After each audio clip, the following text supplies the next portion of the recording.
Assalamualaikum Solih dan Soliha. Kembali lagi bersama aku dalam channel Az-Fatimah.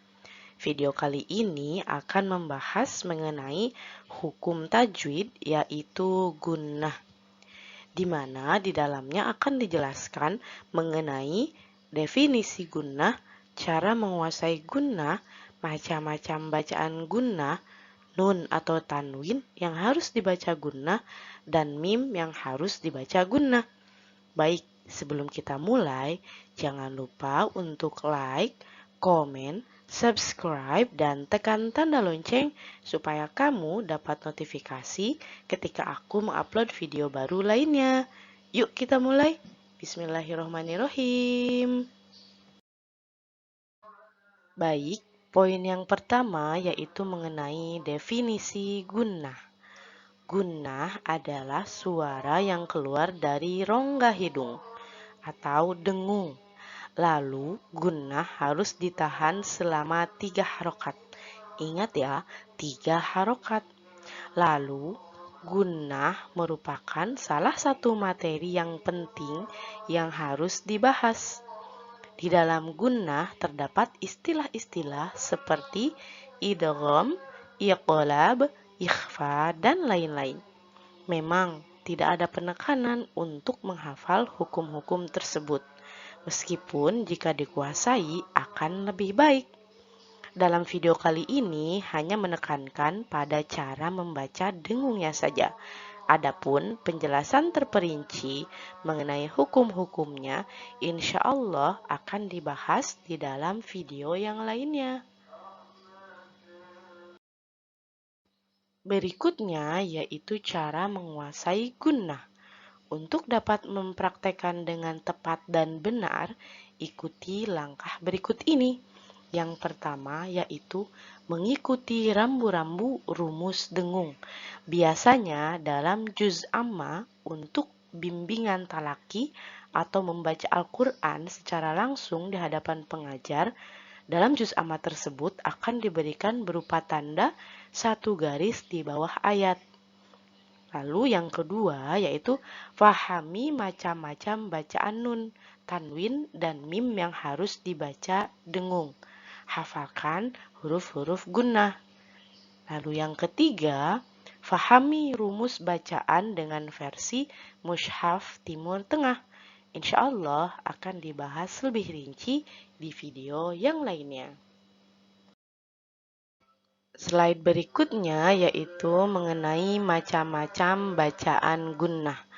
Jadi gunnah itu terbagi menjadi 2, yaitu ketika nun dan tanwin akan dibaca gunnah ketika yang pertama nun bertasydid, yang kedua nun mati atau tanwin bertemu dengan salah satu huruf ya, nun, mim, wawu. Jadi bertemu dengan salah satunya ya. Lalu yang ketiga yaitu nun mati atau tanwin bertemu dengan huruf ba. Yang keempat ketika nun atau tanwin, nun mati atau tanwin bertemu dengan 15 huruf ikhfa. Dan yang kedua, mim dibaca gunnah ketika yang pertama yaitu mim bertasydid, yang kedua mim mati bertemu dengan huruf ba, dan yang ketiga mim mati bertemu dengan huruf mim. Baik, selanjutnya kita bahas lebih detail mengenai macam-macam gunnah tadi. Jadi yang pertama ketika nun atau tanwin harus dibaca gunnah. Yang pertama, nun bertasydid. Contoh, inna syani'aka huwal abtar. Pada huruf nun tersebut berharokat tasydid atau ada tasydidnya. Inna, maka harus ditahan selama 3 harokat. Inna syani'aka huwal abtar. Contoh yang kedua, inna a'tainakal kautsar. Pada huruf nun tersebut juga sama, berharokat tasydid atau ada tasydidnya, maka sama harus ditahan selama 3 harokat. Inna a'tainakal kautsar. Selanjutnya yaitu nun mati atau tanwin bertemu dengan salah satu huruf ya, nun, mim, atau wawu. Ini dinamakan dengan istilah idgham bi gunnah, yaitu memasukkan dengan gunnah.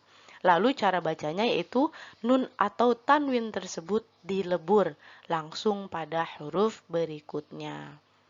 Contoh, Abi lahabin watab. Sesuai namanya yaitu idgham bi gunnah. Bisa kita lihat pada contoh ini yaitu huruf ba berharokat kasrah tain atau tanwin bertemu dengan salah satu huruf idgham bi gunnah yaitu hurufnya wawu, maka harus kita masukkan, dilebur tanwinnya, lalu langsung masukkan ke dalam huruf wawu dan kita dengungkan. Kita baca ya. Abi lahabin watab. Jadi bukan hanya dimasukkan tetapi juga didengungkan. Contoh ketika hanya dimasukkan. Abi lahabiwa. Abi lahabiwa. Tidak terdengar dengung ya. Nah, kita baca dengan dengung. Abi lahabin watab. Abi lahabin watab. Lanjut pada contoh yang kedua yaitu hablum mim masad. Nah, pada huruf lam juga terdapat atau berharokat dhammah tain atau tanwin bertemu dengan huruf mim, salah satu huruf idgham bi gunnah. Maka harus ditahan selama 3 harokat. Hablum mim masad. Nah, ternyata di kata yang kedua itu mim masad juga sama harus ditahan selama 3 harokat karena nun mati bertemu dengan huruf mim. Nah, ini dilebur itu maksudnya adalah nun atau tanwinnya tidak dibaca. Misalnya hablun mi, hablun min, tapi harus dibaca hablum mim masad. Oke, selanjutnya contoh yang ketiga, yauma idzin yasdurun nas. Sama, dalam huruf dzal tersebut berharokat kasrah tain atau tanwin bertemu dengan huruf ya. Hukumnya sama, yaitu dimasukkan lalu didengungkan. Yauma idzin yasdurun nas. Masuk ke hidung dulu, jadi dengung dulu, bukan hanya yauma idzi yasdurun nas, tidak ada dengungnya, tapi harus ada dengungnya. Yauma idzi yasdurun nas.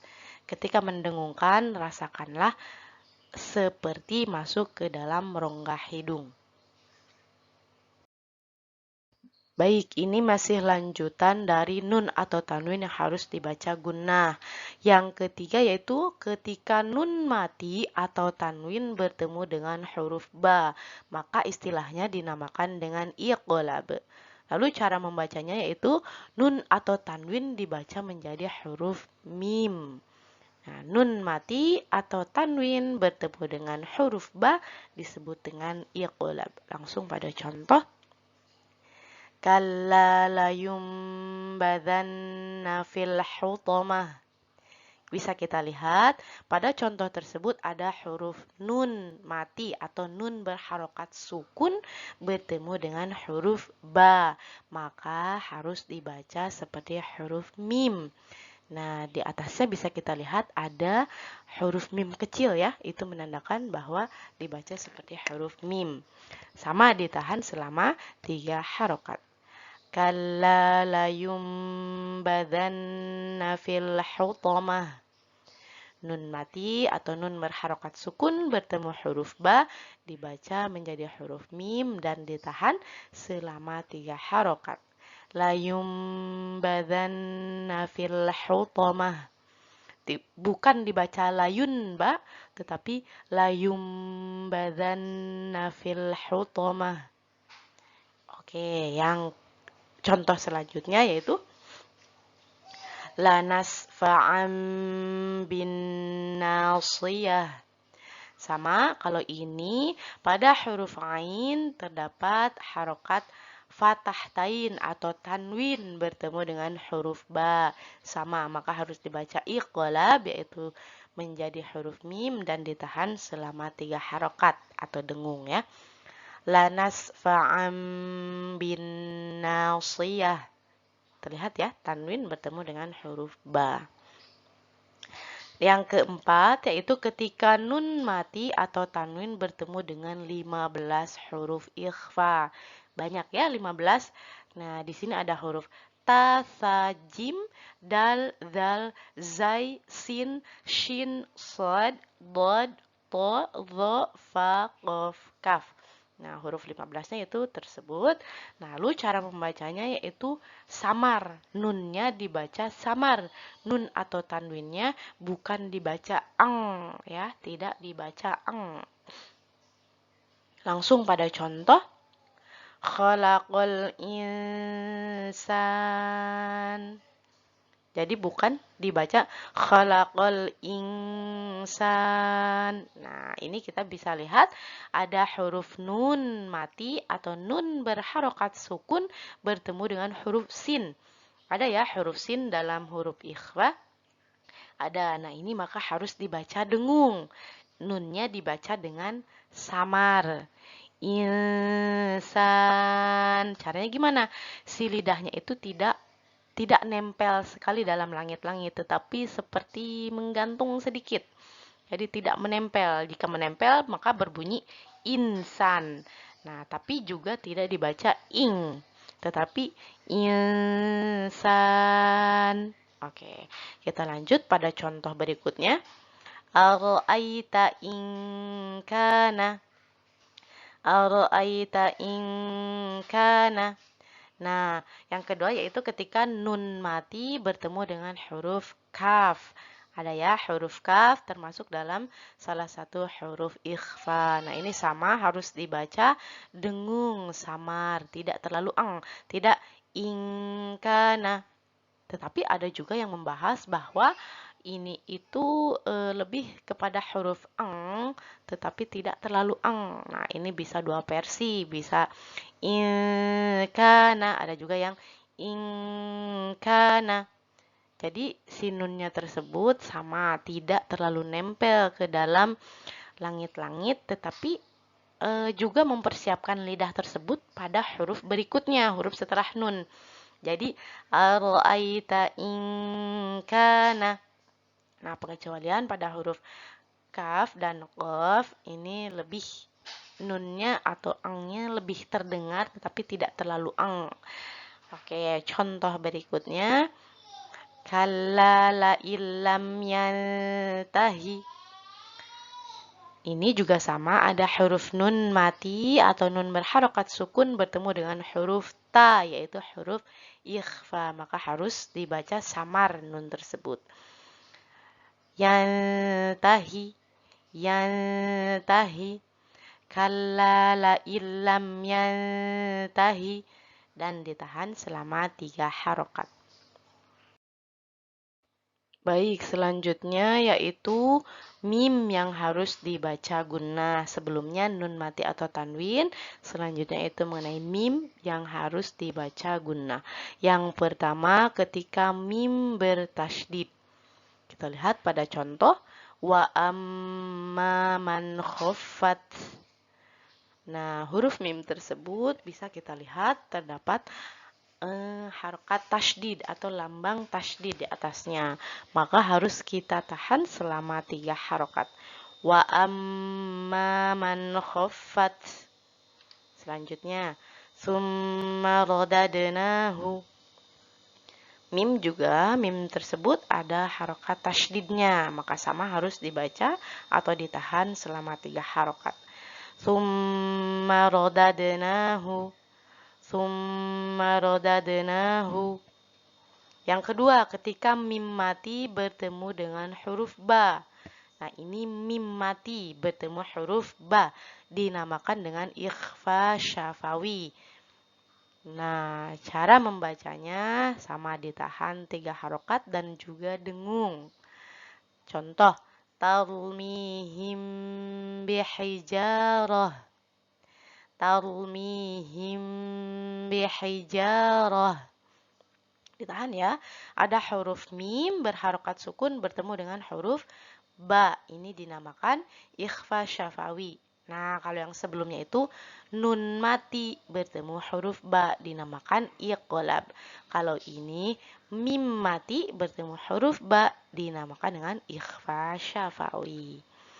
Contoh yang kedua, inna rabbahum bihim. Sama, ini huruf mim mati bertemu dengan huruf ba. Ditahan selama 3 harokat. Inna rabbahum bihim.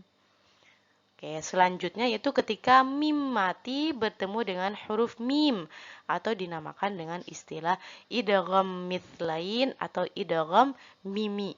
Mim mati bertemu dengan huruf mim. Contoh, innaha alaihim muqsadah. Ada ya, mim mati bertemu dengan huruf mim, maka harus ditahan selama 3 harokat.